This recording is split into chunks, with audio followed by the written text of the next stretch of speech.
Syaitan kata apa? Manusia begini macam aku dah. Jadi buat apa aku kacau mereka? Aku nak ganggu ni manusia yang nak buat kebaikan ni. Itu dalam salat kita pun ada satu jenis kelompok syaitan yang akan menyesatkan orang dalam sembahyang. Nama dia syaitan khinzab, ataupun ada ulama sebut khinzib. Nama syaitan tu syaitan khinzib yang akan menyesatkan manusia dalam sembahyang. Khusus dia tujuannya nak ganggu manusia dalam sembahyang je. Ada pula syaitan nak ganggu anak-anak budak-budak kecil pun ada kelompok dia. Ada syaitan yang ditugaskan untuk mengganggu para ulama. Ada. Ganggu orang yang sedang beribadat. Ada kelompok dia. Yang tak sembahyang langsung syaitan tak buat apa dah. Syaitan tak buat apa dah. Syaitan tepuk tangan main gendang je, popang. Dia nak ganggu apa? Golongan-golongan ulama. Dia tu. Jadi ulama tu dia bagi fatwa macam-macam. Imam Syafi'i Imam Syafi'i dia waktu satu hari dia tengah nulis kitab, tengah menulis ilmu, tengah menulis dia. Imam Syafi'i ni satu malam dia bagi tiga masa dia. Kalau 12 jam dia bagi 3, 4 jam dia bagi untuk dia ibadat, 4 jam dia bagi untuk dia menulis, mentelaah ilmu, 4 jam untuk dia tidur. Waktu dia sedang menelaah ilmu dan menulis itu, datang iblis, syaitan datang. Memang kerja dia menyesatkan orang-orang yang berilmu ni. Memang kerja syaitan ni. Hanya nak pergi, dia pergi siapa dia? Dia pergi kepada orang yang berilmu pengetahuan. Di kalangan kita semua, tuan-tuan, termasuk saya, termasuk tuan-tuan yang berilmu ni, dia pergi satu jenis syaitan.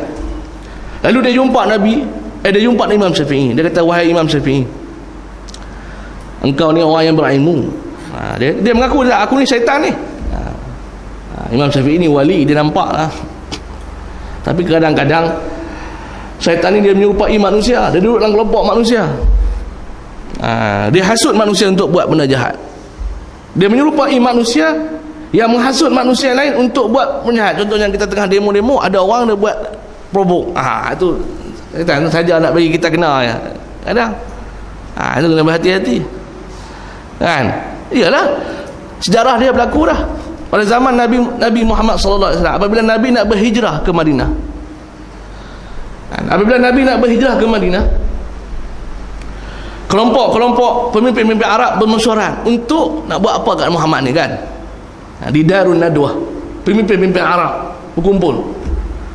Tengah duk bagi idea, kita nak buat apa kat Muhammad ni? Ada yang kata kita halau Muhammad ni.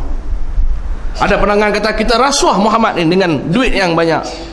Ada yang kata kita penjarakan Muhammad. Tengah-tengah mereka berbincang di Darun Nadwah, datang seorang orang tua, warga emas platinum. Warga emas platinum ni kira paling sangat tua lah. Bila orang tengok dia sangat tua sangat, orang mesti orang hormat dia, sebab dia orang lama. Iblis rupanya, dia menyerupai seorang warga emas platinum tu. Datanglah mesyuarat Darun Nadwah. Dia kata, saya cadangkan kita bunuh sahaja Muhammad. Dalam sirah Nabi kata, siapa dia orang yang mencadangkan itu yang tidak dikenali oleh pemimpin Arab? Itulah iblis, dia menyamar sebagai manusia. Tengok, dia duk bagi idea orang buat jahat ni ialah kadang-kadang iblis yang menyerupai manusia. Kita duk mesyuarat elok, bukan kita lah, walaizubillah lah. Ada orang jahat duk mesyuarat elok ni, yang bagi idea yang paling jahat sekali, kadang-kadang kita tak kenalkan dia, itu rupanya iblis. Jaga-jaga, hati-hati. Itu iblis ni, dia akan ikhtiar macam mana pun nak sesatkan manusia. Dia akan buat macam mana pun. Dia akan rosak kehidupan manusia. Bahkan ada ulama menyebutlah hadis bahawa, ulama menyebut ada satu hadis yang mana iblis syaitan ni dia boleh, kalau dalam rumah tu kita nyalakan lilin ubat nyamuk umpamanya, lilin dalam rumah kita, syaitan tu dia nak ganggu manusia, dia boleh bertukar menjadi tikus, sengaja berjalan dekat api tu, lilin tu ataupun pelita tu, tumpah pelita itu, terbakar rumah itu saja dia buat. Iblis atau syaitan tu dia boleh menyerupai tikus, dan dia berjalan langgar pelita itu, dan pelita itu tumpah, terbakar rumah itu.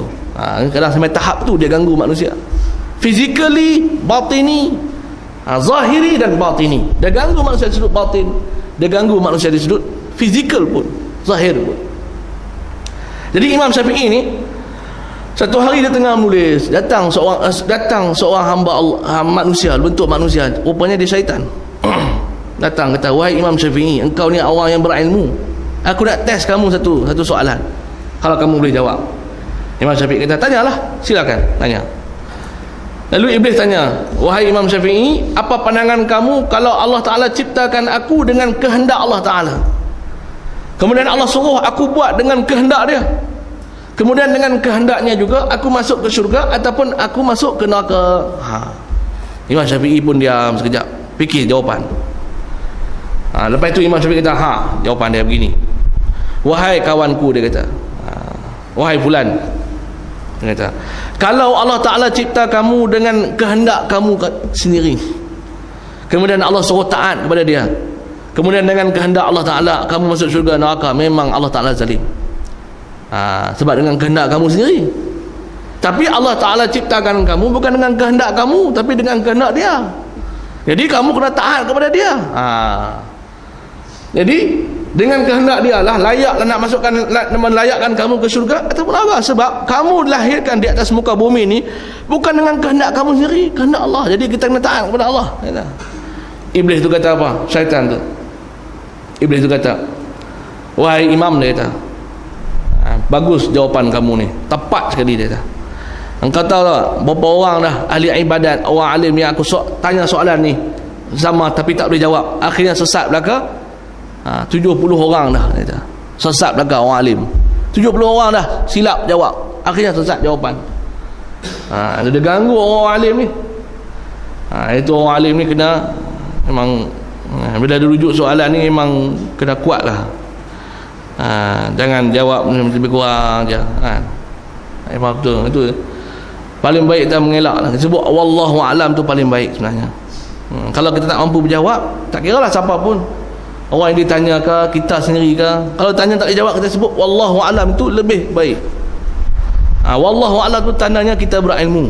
Walaupun kita sebut Allah maha mengetahui, tapi melambangkan bahawa kita ni ilmu kita cukup rendah. Allah Ta'ala yang maha berilmu, yang mengetahui. Jadi lebih baik kita sebut wallahu alam kalau kita tak tahu. Jangan kita jawab nak lepas diri kita. Itu cerita kisah-kisah orang alim ni. Kena berhati-hati dalam jawapan. Memberi fatwa juga kena berhati-hati.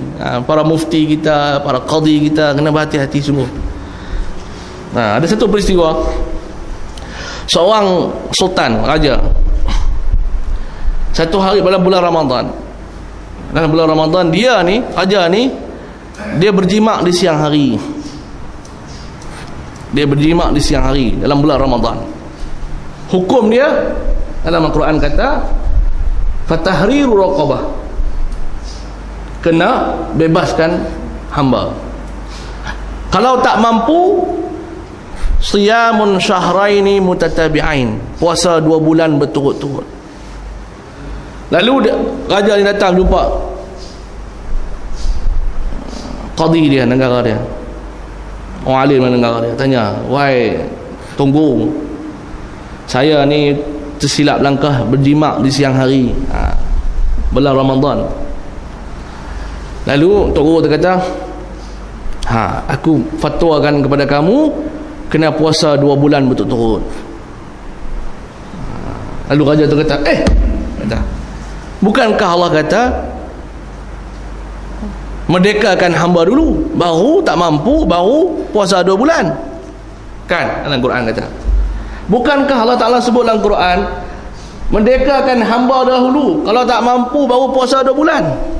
Kata orang alim tu kata, memang, dia kata, tapi kamu orang yang kaya, orang yang berada, duit banyak, jadi mudah sangat bagi kamu merdekakan hamba-hamba, duit banyak. Jadi kalau kamu mudah bagi kamu untuk merdekakan hamba, maka kamu akan buat lagi. Tapi aku nak hukum kepada kamu puasa 2 bulan turut.